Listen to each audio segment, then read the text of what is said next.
இந்த மாபெரும் கண்டன ஆர்ப்பாட்டத்திற்கு சட்டவிரோத கல் குவாரிகளை மூட வேண்டும் என்ற கோரிக்கையோடு நேதாஜி சுபாஷ் அணியின் சார்பிலே அனைத்து இயக்கங்களையும் திரட்டி நடத்தி கொண்டிருக்கக்கூடிய இந்த கண்டன ஆர்ப்பாட்டத்திற்கு வருகை தந்து எனக்கு முன்னால் கண்டன உரையாற்றி அமர்ந்திருக்கக்கூடிய மக்கள் தமிழகம் கட்சியினுடைய மாவட்ட செயலாளர் அருமைக்குரிய அண்ணன்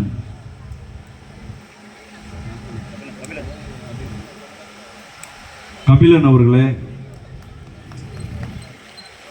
சமூக செயற்பாட்டாளர் திரு ராணி அவர்களே,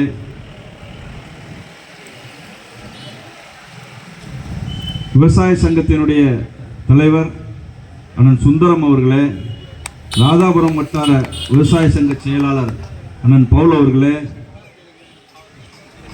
ஆதித்தமிழர் முன்னேற்ற கழகத்தினுடைய நெல்லை மாவட்ட செயலாளர் அருமைக்குரிய சகோதரர் கலை கண்ணன் அவர்களே,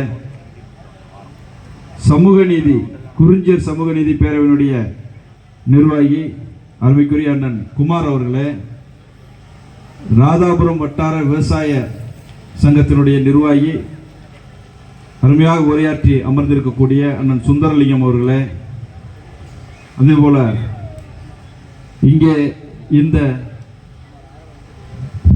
கண்டன பொதுக்கூட்டத்திற்காக ஆர்ப்பாட்டத்திற்காக வருகை தந்திருக்கக்கூடிய பொதுமக்களே, நேதாஜி சுபாஷ் அணியினுடைய நிர்வாகிகளே, இந்த விழாவை இந்த கண்டன ஆர்ப்பாட்டத்தை சிறப்பாக நடத்தி கொண்டிருக்கக்கூடிய அருமைக்குரிய சகோதரர் என்னுடைய உடன்பிறவா சகோதரர் நேதாஜி சுபாஷ் அணியினுடைய போர்வால் நேதாஜி சுபாஷ் அணியினுடைய தென்மண்டல நிர்வாகி சுகுணா கணேசன் அவர்களே, நேதாஜி சுபாஷ் அணியினுடைய நிர்வாகிகளே, ஆங்காங்கே வேடிக்கை பார்த்து கொண்டிருக்கக்கூடிய கலையரசன் பெயரிலே, கலையரசன் என்ற பினாமி பெயரிலே குவாரி நடத்தி கொண்டு மகாராஜன் என்ன பேசப் போகிறார் என்பதை ஒட்டு கேட்டு உரியவர்களுக்கு அனுப்பி கொண்டிருக்கக்கூடிய அன்பு சகோதரர் அவர்களே, அருண்மாறன் பெயரிலே பினாமியாக வைத்து அருண்மாறனை பினாமியாக வைத்து குவாரி நடத்தி கொண்டிருக்கக்கூடிய ஹோட்டல் உரிமையாளர் அவர்களே, இங்கே அவர்களுக்கு தகவல் சொல்லிக் கொண்டிருக்கக்கூடிய அருமை உறவுகளே, காவல்துறையில் சார்பாக மகாராஜன் பேசுவதை என்ன பேசப் போகிறார் என்று குறிப்பிட்டுக் கொண்டிருக்கக்கூடிய பூத்து அதிகாரிகளுக்கு இங்கிருந்தே லைவாக வழங்கி கொண்டிருக்கக்கூடிய உளவுத்துறையினுடைய அன்பு சகோதரர்களே, அருமைக்குரிய ராதாபுரம் காவல்துறையினர், முதலில் காவல்துறையினருக்கு என்னுடைய நன்றி. ஏனென்றால் நாங்கள் எங்கு சென்று ஆர்ப்பாட்டம் போராட்டம் என்று மனு கொடுத்தாலும் அதனை அவர்கள் பரிசீலிப்பது கிடையாது. உடனடியாக அதற்கு நோ சொல்லி விடுவார்கள். ஏனென்றால் இவர் ஏதாவது காவல்துறையை பற்றி பேசுவார் என்று. உண்மையிலேயே சொல்ல போனால் காவல்துறை மக்களை பாதுகாக்கின்ற துறை, சட்டம் ஒழுங்கை பாதுகாக்கின்ற துறை, லஞ்ச லாவண்யத்திற்கு அப்பாற்பட்ட துறை, பாலியல் பலாத்காரம் செய்யாத துறை, காவல்துறை கல்குவாரிகளிடம் கையேந்தாத துறை, இப்படி பல விஷயங்களை சொல்லலாம் என்று நினைத்தேன். ஆனால் இன்று ராதாபுரம் காவல்துறை உண்மையிலேயே நல்ல காவல்துறை. மற்றவர்களை பற்றி உங்களுக்கெல்லாம் தெரியும், அவர்கள் என்ன செய்வார்கள் என்று. இதற்கு முன்னால் இருந்த எஸ்பி அவர்கள் இருந்தபோது இங்கே என்ன நடந்தது என்று தெரியும். இன்று உண்மையிலேயே ஒரு நல்ல மனுஷன் எஸ்பியா இருக்காரு. குவாரி கல்குவாரி என்று எடுத்துக்கொண்டால் திருநெல்வேலி மாவட்டத்தில் மட்டும் கிட்டத்தட்ட 109 குவாரிகள் இன்று இயங்கும் நிலையில் இருக்கிறது. இந்த 109 குவாரிகளில் ராதாபுரம் தாலுகாவில் மட்டும் அனுமதியோடு இயங்க குவாரிகள் கிட்டத்தட்ட 39. அனுமதி இல்லாமல் பக்கத்தில் புறம்போக்கு நிலத்தில் அள்ளுன, மடத்து இடத்துல அள்ளுன, அடுத்த இடத்தை ஆக்கிரமிச்சு அள்ளுன அப்படின்னு இயங்கக்கூடிய குவாரிகள் அது ஒரு 40, அது தனியாக இருக்குன்னு வச்சுக்கோங்களேன். அப்போ திருநெல்வேலி மாவட்டத்தில் எத்தனை குவாரிகள் இருக்கிறதோ அதுல பாதி அளவு ராதாபுரம் தாலுகாவில் மட்டும் இருக்கு. திருநெல்வேலி மாவட்டத்தில் ராதாபுரம், சேர்மாதேவி, அம்பாசமுத்திரம், பாளையங்கோட்டை, இப்படி பல தாலுகாக்கள் இருக்கிறது. மானூர் இருக்கிறது, நாங்குநேரி இருக்கிறது. ஆனா ராதாபுரத்துல மட்டும் நீங்க கூகுள் மேப் எடுத்து பார்த்தீங்கன்னா போதும், பனியாருக்குன்ன மாதிரி அங்கங்க குழி குழியா இருக்கும். அந்த கூகுள் மேப் எடுத்து பாருங்க, எத்தனை குவாரி இருக்குன்னு தெரியும். அதுல நிறைய குவாரியில பாத்தீங்கன்னா தண்ணி நிரப்பி வச்சிருப்பாங்க. நீங்க உடனே அந்த குவாரிலாம் வந்து தூர்ந்த குவாரிகள், அதுல ஏன் தண்ணி நிரப்பி இருக்காங்கன்ற ஒரு கேள்வி உங்களுக்கு வரும். அங்கதான் களவாணித்தனம் பண்றான். அங்க என்ன களவாணித்தனம் பண்றான்னா, இந்த வருவாய்த்துறையினர், கனிம வளத்துறையினர் இப்ப டிஜிட்டல் சர்வேன்னு ஒன்று தூக்கிட்டு வந்துட்டான். முன்னாடியெல்லாம் அளக்கிறது கஷ்டப்படணும். ஒரு மிஷினை வச்சிருவான், அச்சு அந்த மிஷினை வச்சு அடிச்சு அளந்துருவான். ஒரு நிமிஷத்துல அளந்துடலாம். அப்படி சர்வே எடுக்கணும் அப்படின்னா இந்த குவாரிகளில் செயற்கையா தண்ணீரை விட்டுருக்கான். இல்லை, உங்களை நாங்க ஓட்டு போட்டு எம்எல்ஏ வாக்கி எம்பி ஆக்கி தெருவுக்கு தெரு கஷ்டப்பட்டு கொண்டிருக்கக்கூடிய எங்கள் மக்களுக்கு தண்ணீர் திட்டங்களை செயல்படுத்துங்கள், கிராமங்களுக்கு குடிநீர் திட்டங்களை செயல்படுத்துங்கள் சொன்னா இவன் குவாரிகளை கொண்டு போய் தண்ணி விட்டுக்கிட்டு இருக்கான்.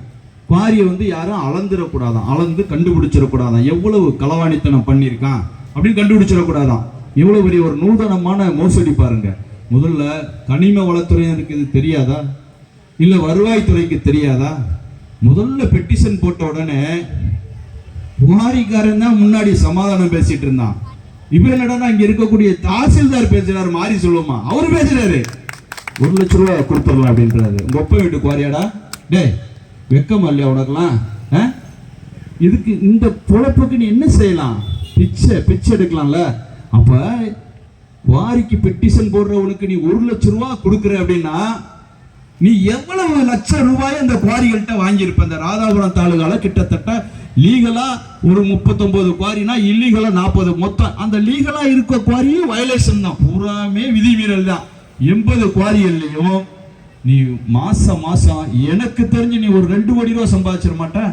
அப்போ முதல்ல வந்து வருமான வரித்துறை, ஈடி எல்லாம் ரைடு அடிக்க வேண்டியது யாருக்கு? தாசில்தார் மாரி செல்வம் வீட்டுக்கு தான் அடிக்கணும். உன் புள்ள குட்டிலாம் நல்லா இருக்காதுயா, உன் புள்ள குட்டி நல்லா இருக்காது. நீ வந்து குவாரிக்காரனுக்கு ஆதரவா மக்களுக்கு எதிரா நீ படிச்ச படிப்புக்கு துரோகம் பண்ணி 1 லட்சம் ரூபாய் தர்றேன் குவாரிக்கு பெட்டிஷன் போடாதுன்னு சொல்றிய, உன் நாக்கு அழிகிறாதா? இது எவ்வளவு பெரிய ஒரு தவறான விஷயம் பாருங்க. அப்படிப்பட்ட ஒரு விஷயத்தை அரசு அதிகாரிகள் செய்கிறார்கள். அப்ப அவருக்கு கீழே இருக்கக்கூடிய விஓக்கள் அவர் என்ன பண்ணுவாரு? எல்லா கிராமத்திலும் விஓ இருப்பாங்க. இருக்கந்துறையில மட்டும் 23 குவாரி, இருக்கந்துறையில மட்டும் 23 குவாரி. ஒரு சின்ன கிராமம், அந்த கிராமத்துல 23 குவாரி இருந்ததுன்னா அந்த மக்கள் வந்து விவசாயம் செய்ய முடியாது, வெளியில நடமாட முடியாது, எப்ப போனாலும் எப்ப வெடி வைப்பான்னு தெரியாது. வெளியே வந்தோடனே வெடி வச்சிருவான், வண்டியில போயிட்டு இருக்கா வெடி வச்சிருவான். அந்த ஊர்ல பாதி வேலுக்கு கண்டிப்பா எனக்கு தெரிஞ்சு எல்லா விதமான நோய்கள் வந்துடும். அந்த கிரஷர் யூனிட் அங்கே இருக்கும். அந்த தூசி எவனாவது குவாரியில வந்து சுத்தி வலையடிச்சிருக்காங்களா, சிசிடிவி கேமரா வச்சிருக்கானா, அந்த குவாரிகள்ல வந்து போர்டாவது ஒழுங்கா வச்சிருக்கானா, போர்டை உடைச்சு போட்டுருவான். உடைச்சு போட்டுட்டு கேட்டா, ஏன்னா யார் குவாரின்னு தெரியக்கூடாதான். பாதி பேர் பினாமி பேர்ல தானே வச்சிருக்கேன். ஒரு 4 பேர் அந்த 4 பேரை மற்றும் ராதாபுரம் தாலுகாவை விட்டு அகற்றிவிட்டால் இந்த மக்களுக்கு வாழ்வாதாரத்திற்கு எந்த பிரச்சனையும் வராது. அது யாருன்னு உங்களுக்கு தெரியும். அப்பப்பா உங்களுக்கு தெரியும், கண்டிப்பா எல்லாருமே யாருன்னு தெரியும். அப்படிப்பட்ட நபர்களை நீங்க வந்து அகற்றிவிட்டால் கண்டிப்பாக சொல்கிறேன், ராதாபுரம் தாலுகாவுக்கு விடிவு கிடைத்துவிடும். இந்த ஆர்ப்பாட்டத்தை எடுத்து நடத்தும் போது உண்மையிலே வந்து நாங்கள் சாதாரணமாகத்தான் சென்றோம். எப்பயுமே சொரிஞ்சு விடுவான் ஒருத்தன், அவன் பேரு தான் வந்து சிங்கை முருகனா. சிங்கி அடிச்ச முருகன் வந்து அவர் சொல்றாரு, மகாராஜான் ஜாதி பிரச்சனையை கிளப்பி விடுவார். ஆதித்தமிழர் பேரவை வந்திருக்கிறது, புரட்சி பாரதம் வந்திருக்கிறது, அருமைக்குரிய நாடார் சங்க உறவுகள் வந்திருக்கிறார்கள், விவசாய சங்க தோழர்கள் வந்திருக்கிறார்கள், வேடிக்கை பார்த்து கொண்டிருக்கக்கூடிய அத்தனை சமூக பிரதிநிதிகளும் இருக்கிறார்கள். மகாராஜன் சாதி பிரச்சனையை தூண்டி விடுவார். வெக்கமா இல்லையாடா உனக்குலாம்? நீ 200 ரூபாயை வாங்கிக்கிட்டு கூட ஒரு 10 பேரை கூப்பிட்டுட்டு, அவனுக்கு குவாரினா என்னன்னே தெரியாது, கூப்பிட்டுட்டு வந்து ஒரு ஜனநாயக ரீதியில ஒரு போராட்டத்தை டிஎஸ்பி போய் மிரட்டுறது. சார், நீங்க வந்து மகாராஜனுக்கு வந்து அனுமதி கொடுக்க கூடாது. நீ என்னடா அனுமதி கொடுக்கிறது? டிஎஸ்பி அல்ல, கலெக்டர் அல்ல, தமிழக அரசு அல்ல, யார் அனுமதி கொடுத்தாலும் கொடுக்காவிட்டாலும் போராட்டத்தை நடத்த வேண்டும் என்று நினைத்தால் நடத்தி அழிடுவோம். இந்த கைதுக்கா பயந்துட போறோம், உங்களுடைய வெட்டி கைதுக்கு பயந்துட போறோம் நினைச்சிட்டீங்களா? ஒரு மிகப்பெரிய ஒரு ஐபிஎஸ் ஆபீசர், வருங்காலத்திலே டிஜிபியாக பதவி உயர்வு பெறக்கூடிய ஒரு ஆபீசர், அவருக்கு எதிராக நாங்கள் வழக்கு தொடுத்த போது ஒட்டுமொத்த காவல்துறையும் திரண்டு எங்களை அடித்தது.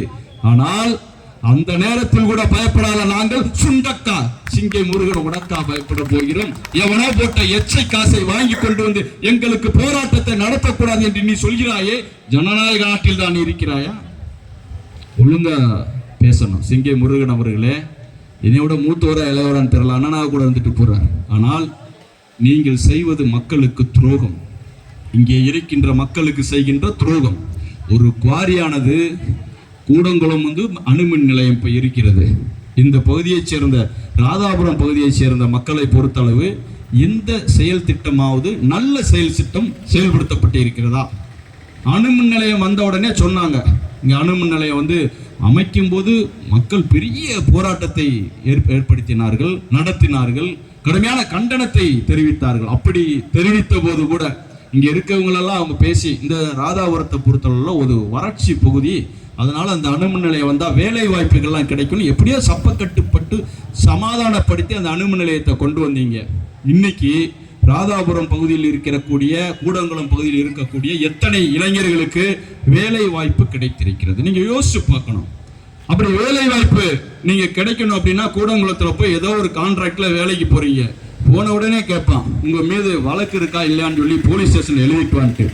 இந்த கூடங்குளம் அணுமின் நிலையத்திற்காக போராடிய அத்தனை போராட்ட உணர்வாளர்களையும் அத்தனை கள போராளிகள் மீது வழக்கு போட்டு விட்டு, அவர்கள் குடும்பத்தின் மீது வழக்கு போட்டு விட்டு, இங்க இருக்கக்கூடிய இளைஞர்கள் மீதெல்லாம் பொய் வழக்கு போட்டு விட்டு கூடங்குளம் அணுமின் நிலையத்துல வேலை கொடு அப்படின்னா யாருக்கு கொடுக்க முடியும்? யாருக்கு கொடுப்பீங்க? எல்லாரும் மேலேயும் வழக்கு போட்டீங்க. ஆனா அங்க ஒரு நிபந்தனை வச்சிருக்கீங்க. இது எப்படி இருக்கு தெரியுமா? ஒரு கொக்கு பிடிக்கணும்னு சொன்னாங்களா, எப்படா பிடிக்கிறதுன்னு கேட்டா, கொக்கு தலையில வெண்ணெய் வச்சு பிடிக்கலான்னு ஒரு ஐடியா இருக்குன்னாங்களா. அது எப்படின்னா, அதாவது கொக்கு ஒத்த காலை தூக்கிட்டு வெயில்ல நின்றுக்கிட்டு இருக்குமா, காலையில 11 மணிக்கு வெண்ணெயை கொண்டு போகணுமா, கொண்டு போய் அது தலையில வச்ச உடனே அது தலையில அந்த வெண்ணெய் வெயில்ல உருகி கண்ணை மறைச்சிடுமா, அது கண்ணை மறைச்ச உடனே மறுபடியும் போய் பிடிச்சிட்டு வந்துடுறோமா. என்னடா இது துபாக்குறுத்தனமா இருக்க ஐடியா? அதே ஐடியாவை தான் இங்க சொல்லியிருக்கேன். நீங்களாம் உங்களுக்குலாம் வேலை கொடுத்துடலாம், ஒன்றும் பிரச்சனை கிடையாது. வேலை கொடுக்கறது ஒரு சாதாரண விஷயம். ஆனா எவனுக்கும் வழக்கு இருக்கக்கூடாது. நீ வேலை கொடுப்பன்ற, நீயே போலீஸ் வச்சு எல்லாரும் மேலேயும் வழக்கு போடுவ, அப்புறம் நாங்கள் வேலைக்கு போனோடனே போலீஸ்ட நோ அப்ஜெக்ஷன் சர்டிஃபிகேட் வாங்கிட்டு வான்ற. யாரா போய் வாங்குறது? என்னடா பித்தலாடத்தனம் பண்றீங்க? ஒரு வியாபாரி நடந்து போயிட்டு இருந்திருக்கான். நடந்து போகும்போது அவன் தான் கூடங்குளம் அணுமின் நிலையத்துக்கு சொந்தக்காரன். ஒரு ஆள் என்னன்னா விசிறி வித்துட்டு போயிட்டு இருந்திருக்கான்.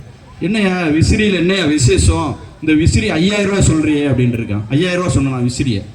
இந்த விசிறியை நீ 5000 வருஷம் வச்சு நீ விசிறினாலும் அது கிளியாது. யாரு? கூடங்குளம் அணுமின் நிலையங்காரன் தான் அந்த வியாபாரி. அப்படியா அப்படின்னு சொல்லிட்டு 5000 ரூபாய் கொடுத்து விசிறியை வாங்கிடுறான். வாங்கி இந்த மக்கள் ஒரே நாள் விசிறி இருக்கான், விசிறி பிஞ்சு போச்சு. பிஞ்ச உடனே என்னடா இது விசிறி பிஞ்சு போச்சுன்னு சொல்லிட்டு அந்த வியாபாரியை போய் பிடிச்சி, என்ன அது நீ கொடுத்த 5000 ரூபாய்க்கு விசிறி வாங்கினேன், 5000 வருஷம் வருன்னு ஒரே நாளில் பிஞ்சு போச்சு அப்படின்னு இருக்கான். நீ எப்படி விசிறினேன் இருக்கான். நான் இப்படி விசிறினேன் இருக்கான். அப்படி விசிறக்கூடாதியா, அதில் ஒரு நிபந்தனை இருக்கு. விசிறியை நீ கையில் பிடிச்சிக்கணும், தலையை மட்டும் ஆட்டணும் அப்படின்னா. டுபாக்கூர் கூடங்குளம் அணுமின் நிலையம், எங்களுக்கெல்லாம் வேலை கொடுப்ப, ஆனா வழக்கு மட்டும் இருந்துடக்கூடாது. எங்க மேலதான் வழக்கு எல்லாருமே போட்டு அப்புறம் எவன் வேலைக்கு போறது? எவ்வளவு பெரிய பித்தலாட்டம் பாருங்க. சரி, இந்த பித்தலாட்டம் தான் பண்ணிட்ட. 16 கிலோமீட்டர் கூடங்குளம் அணுமின் நிலையத்திலிருந்து 1 கிலோமீட்டருக்குள்ள குவாரி இயங்கவே கூடாது.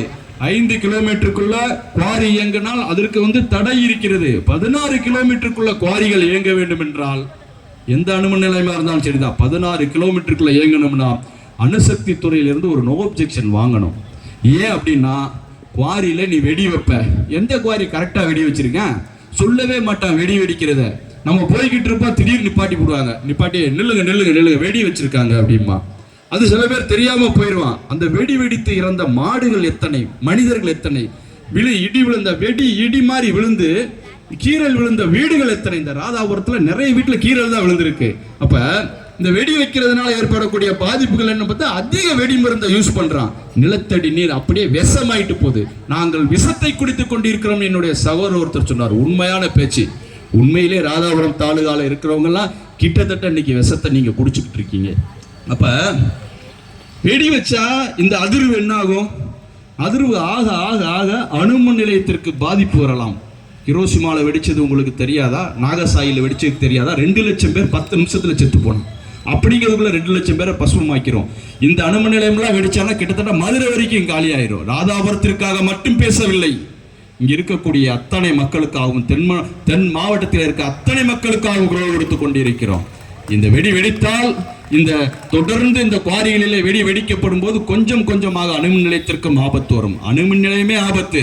இதுல அணுமின் நிலையத்திற்கே ஆபத்து வந்தால் யார் தாங்குவது? நம்மளாம் நினைச்சிட்டு இருக்கோம், நாங்க வள்ளியூர்ல இருக்கோம்யா, எங்களுக்கு பிரச்சனை வராதுன்ட்டு.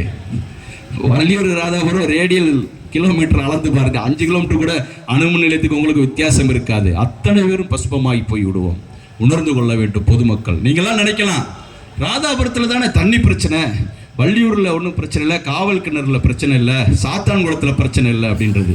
நீரோட்டம் என்பது நம்முடைய உடம்பிலே ஓடிக்கொண்டும் நரம்புகள் போல பூமி தாயினுடைய நரம்புகளை இந்த குவாரிகள் அறுத்து கொண்டிருக்கின்றன. இந்த குவாரிகள் என்ன பண்ற அப்படின்னு பாத்தீங்கன்னா, இவன் 16 கிலோமீட்டர்ல வைக்கணும்னா அணுசக்தி துறையோட அனுமதி வேணும். எந்த குவாரிக்கு அணுசக்தி துறையிலிருந்து அனுமதி கிடையாது.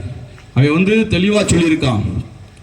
CGWBன்னு இருக்கு, சென்ட்ரல் கவர்மெண்ட் வாட்டர் போர்டுன்னு. அவன் தெளிவா நிலத்தடி நீரை ஆராய்ச்சி பண்ணி சொல்றான். கரெக்டா 2000 வருஷத்துல 2000த்துல இங்க ஒரு 3 அடி 4 அடியில கிணற்று நீர் இருந்தது. 2010ல அது 10 அடி ஆச்சு.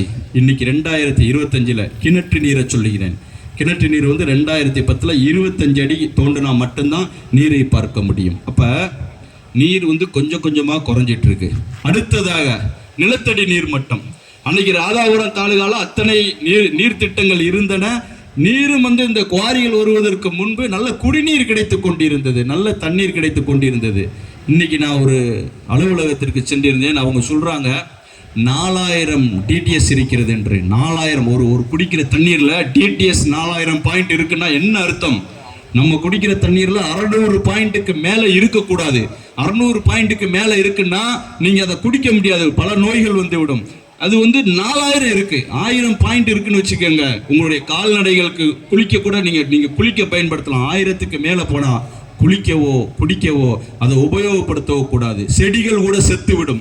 அப்ப 4000 பாயிண்ட் இருக்கு அப்படின்னா எவ்வளவு பெரிய கிட்டத்தட்ட கழிவு நீரை, சாக்கடை நீரை தான் அவர்கள் அருந்தி கொண்டிருக்கிறார்கள். அப்படிப்பட்ட ஒரு செயற்கை பற்றாக்குறையை உருவாக்கி இருக்கிறார்கள். ராதாபுரம் கால்வாய் இருந்தது, நம்பியார் திட்டம் இருக்கிறது. இன்னைக்கு கூட தாமிரபரணி கூட்டு குடிநீர் திட்டம் 609 கோடியை ரெடி பண்ணி கடைசியில் வாரத்துக்கு 2 குடம் தண்ணி கொடுக்குறான்ற. 609 கோடி எங்க போச்சு? இன்னைக்கு கூடங்குளத்தில் மக்கள் கருப்பு கொடி ஏற்றி போராடி கொண்டிருக்கிறார்கள். எங்களுக்கு அந்த திட்டத்தை செயல்படுத்த வேண்டும், இந்த 2 குடம் தண்ணிக்காக எங்களுக்கு செயல்படுத்தலை அப்படின்றான். இது என்ன ஆகும் அப்படின்னு கேட்டீங்கன்னா, ஒரு நாள் செயற்கை பற்றாக்குறை இவர்கள் தண்ணியில உருவாக்கிட்டே இருக்கா. இதுக்கு முன்னால் பாத்துங்க, இதுக்கு முன்னால் இருந்த ஆட்சியாளரும் சரி, இப்ப இருக்கக்கூடிய எம்எல்ஏவாக இருக்கட்டும் அல்லது எம்பியாக இருக்கட்டும், எத்தனையோ பேர், ஞான திரவியம் போயிட்டாரு, ராபர்ட் ப்ரூஸ் இருக்கிறாரு, அப்புறம் அப்பா ஐயா இருக்கிறாங்க, அப்புறம் இன்னொருத்தர் இருக்காரு. இப்படி எல்லாருமே சேர்ந்து இங்க நீர் திட்டங்களை கொண்டு வரணும்ல. ஒரு வாய்க்காலை கொண்டு வரணும், ஒரு குடிநீர் திட்டத்தை கொண்டு வர வேண்டும், அல்லது ஏதாவது ஒரு நீர்வழி தடத்தை இங்க கொண்டு வரணும். ஆனால் இங்கே எந்த நீர்வழி தடமும் செயல்படுத்தப்படவில்லை. ஏனென்றால் அத்தனை குவாரிகளுக்கு பின்னாலும் இவர்கள் இருக்கிறார்கள். பினாமிகள் பேரிலே குவாரிகள் நடத்தி கொண்டிருக்கிறார்கள். அப்ப குவாரி நடத்தணும் அப்படின்னா, அண்ணன் சொன்னது மாதிரி, சுந்தரன் சொன்னது மாதிரி, நீங்க தண்ணி வந்துட்டுன்னு வச்சுக்கோங்க, என்ன செய்வாங்க? ஒருத்தன் வீடு கட்டுறான், தண்ணி இல்லைன்னா வீடே காலி பண்ணிடுவான். அப்ப ஒரு தாலுகால தண்ணி இல்லைன்னா அந்த தாலுகா பாலைவனம் ஆயிரும், காலி பண்ணிடுவான். நல்ல தண்ணி வந்துட்டு இருந்த இடத்துல செயற்கையா இவங்க பற்றாக்குறையை உருவாக்குகிறார்கள். நீர் திட்டங்கள் வராம இருக்கும் போது விவசாயம் பண்ண முடியாது. யாருமே விவசாயம், கிணத்துலயும் தண்ணி இல்ல, நீ வாய்க்காலையும் கொண்டு வரல, தண்ணி போச்சு. மானாவாரியா பெய்யற மழை தண்ணி எடுத்து குளத்தை உடைச்சு நேரே குவாரிகளை உணர்ந்து விட்டுற, குளத்துலயும் தண்ணி இல்ல. அப்ப நீ விவசாயம் செய்ய மாட்ட. விவசாயம் செய்யாம இருக்கும்போது அடுத்த கட்டமா என்ன ஆகுனா, உன் நிலத்தை விற்க வேண்டிய சூழ்நிலை உருவாகிவிடும். உருவாக்கியது யார்? குவாரிக்காரன், உருவாக்கியது குவாரிக்காரன்.